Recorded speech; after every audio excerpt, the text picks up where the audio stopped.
안녕하세요. 어지럼증. 우리 머릿속에 숨어있는 아주 놀라운 미스터리라고 할 수 있죠? 오늘 이 복잡하고 흥미로운 주제를 저와 함께 한번 파헤쳐 보겠습니다. 아마 많은 분들이 나도 하고 고개를 끄덕이실 텐데요. 아주 흔한 경험이지만 그 원인은 대부분 잘 모르죠. 정말 순식간에 내 몸이 내 몸이 아닌 것 같고 통제력을 완전히 잃어버리는 듯한 그런 기분입니다. 아니, 이렇게 세상을 뒤흔드는 강력한 느낌이 사실은 우리 귀 속 아주 작은 기관에서 시작된다니 정말 놀랍지 않으세요? 지금부터 이 작은 거인이 대체 어떻게 우리 몸의 균형을 꽉 잡고 있는지 그 비밀을 하나하나 벗겨보겠습니다. 자, 첫 번째 파트입니다. 우리 몸의 균형을 잡아주는 이 시스템. 저는 이걸 우리 몸에 숨겨진 GPS라고 부르고 싶어요. 바로 안뜰 시스템. 좀 어려운 말로는 전정계라고 불리는 것이죠.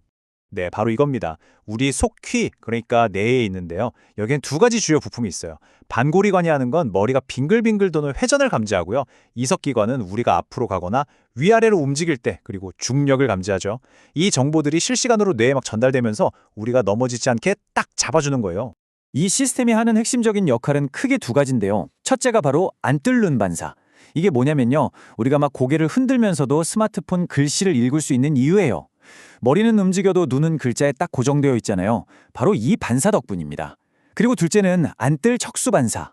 이건 갑자기 길 가다가 발을 헛디뎠을 때 하면서 넘어지지 않으려고 우리 몸이 자동으로 자세를 바로 잡는 거. 딱 그걸 생각하시면 돼요. 자, 그런데요. 이렇게 완벽하게 조율된 시스템에 만약 문제가 생긴다면 그럼 어떤 일이 벌어질까요? 바로 우리가 어지럼증이라고 부르는 세상의 내 통제를 벗어나 마구 흔들리는 듯한 그 상태가 시작되는 겁니다. 네, 사실 우리 몸의 균형은요. 이 안뜰 시스템 하나에만 의존하는 게 아니에요. 아주 중요한 세 가지 감각이 완벽한 하모니를 이뤄야만 가능합니다. 전문가들은 이걸 종종 세 다리 의자에 비유하더라고요. 첫 번째 다리는 시각, 즉 눈으로 보는 정보고요. 두 번째 다리가 바로 오늘 얘기하는 속귀의 GPS, 안뜰 시스템이죠. 그리고 마지막 세 번째 다리는 우리 발바닥이나 관절에서 느끼는 몸의 감각. 이 세 개의 다리가 튼튼하게 받쳐줘야 우리가 안정적으로 서 있을 수 있는 겁니다.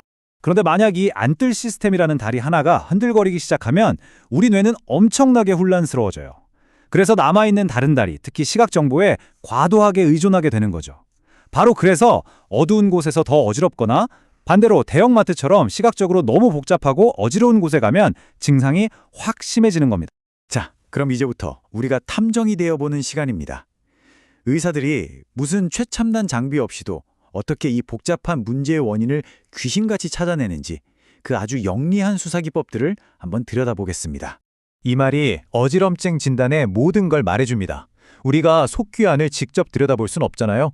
하지만 안진, 그러니까 우리 의지와 상관없이 눈동자가 막 떨리는 눈떨림을 보면 속사정을 알 수 있어요. 눈의 아주 미세한 움직임이 속귀에서 무슨 일이 벌어지고 있는지를 그대로 보여주는 말 그대로 창문인 셈이죠. 어지럼증의 가장 흔한 용의자, 바로 BPPV입니다. 이게 뭐냐면요. 원래 제자리에 딱 붙어 있어야 할 아주 작은 칼슘 돌멩이, 이석이라는 게 있는데 이게 툭 떨어져 나와서 엉뚱한 곳으로 굴러 들어가는 거예요.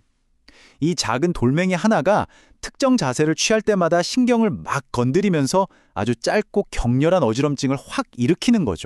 아니 그럼 이 작은 돌멩이가 제자리를 이탈했다는 걸 대체 어떻게 알아낼까요?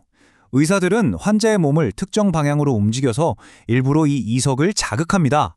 뭐랄까, 범인이 나 여기 있어요 하고 스스로 정체를 드러내게 만드는 아주 기가 막힌 방법이죠. 그 방법이 바로 딕스 홀파이크 검사입니다. 슬라이드에서 보시는 것처럼 아주 간단해요. 먼저 1단계.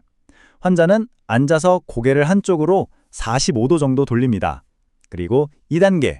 그 상태 그대로 머리가 침대보다 살짝 아래로 가도록 빠르게 뒤로 눕는 거예요. 그리고 바로 이때 의사는 환자의 눈을 뚫어져라 쳐다봅니다. 만약 아주 잠깐의 시간이 지난 뒤에 환자의 눈동자가 특정 방향으로 빙글빙글 도는 듯한 눈떨림을 보인다면 빙고! 바로 그겁니다. 범인, 즉 BPPV가 확실하다는 결정적인 증거를 잡은 거죠.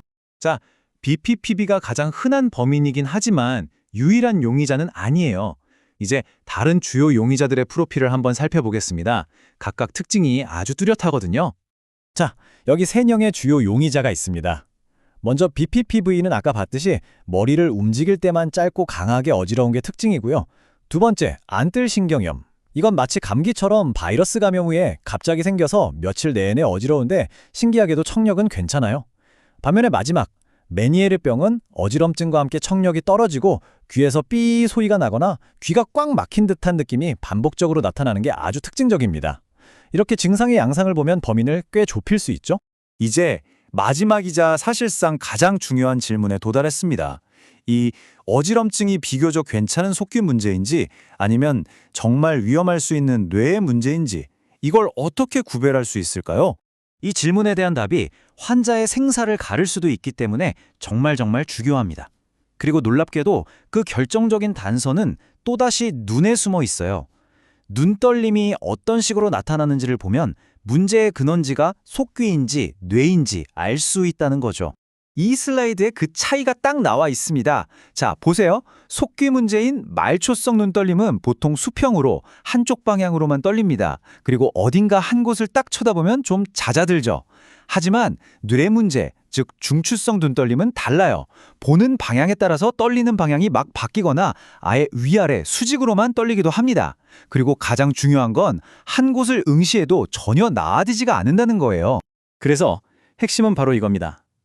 만약 어지럼증과 함께 여기에 나오는 증상 중 하나라도 나타난다면 이건 망설일 시간이 없어요. 즉시 응급실로 가야 합니다. 물체가 2개로 겹쳐 보이거나 갑자기 발음이 어눌해지거나 팔다리에 힘이 쭉 빠지는 듯한 이런 신경학적 증상들은 뇌간이나 소뇌에 심각한 문제가 생겼다는 아주 강력한 경고 신호거든요. 오늘 쭉 살펴본 것처럼 우리가 정말 당연하게 여기는 균형이라는 감각은요. 사실 우리 몸속의 여러 시스템들이 보이지 않는 곳에서 정말 정교하게 협업해서 만들어내는 거의 기적과도 같은 과정입니다. 이 작은 시스템 하나가 무너졌을 때 온 세상이 얼마나 흔들릴 수 있는지 보셨죠? 그렇다면 한번 생각해 보세요. 지금 이 순간 우리가 전혀 의식하지 못하는 또 어떤 숨겨진 시스템들이 우리의 세계를 이렇게 굳건하게 지탱해주고 있는 걸까요?